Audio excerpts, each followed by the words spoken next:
VS Code లో get post put అన్ని views లో అన్ని రాస్తావు. Okay, this is ready to send data to your front end.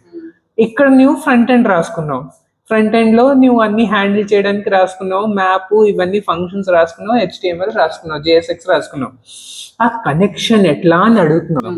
ఆ కనెక్షన్ ఉంది కదా, ఇదిగో ఈ exact line. That connection is not very complex thing. Connecting front and back end is not very complex. It is exactly one line. This exact one line that you have written, right? Fetch this address you see here. This is your backend address.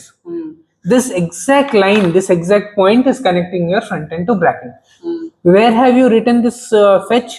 You have written it inside the front end, right?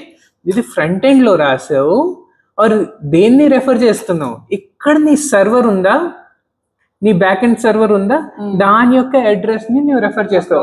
అక్కడే అయిపోయింది front and back end connection. So that fetch command itself is the connection between front end and back end. ఈ connection ఎట్లా ఉంటది, నువ్వేమనుకుంటున్నావు? Continuous connection లా ఉండదు.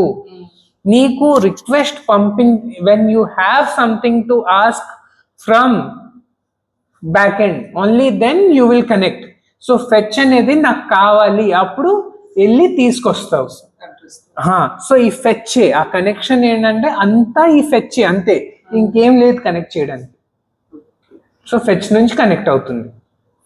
Okay, ఈ fetch నుంచి కనెక్షన్ అలౌ చేయడానికి కార్స్ హెడర్స్ ఉంటాయి. మళ్ళీ ఈ కనెక్షన్ అయితే అయిపోయింది, కానీ ఈ కనెక్షన్ ని అలౌ కూడా చేయాలి కదా. ఆ అలౌ చేయడం అనేది ఇక్కడ అవుతుంది, కార్స్ హెడర్స్ తో అవుతుంది.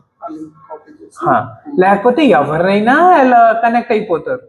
ఎవ్వరు కూడా కనెక్ట్ అయిపోకూడదు, only particular authorized user should connect అని ఇది ఉంది.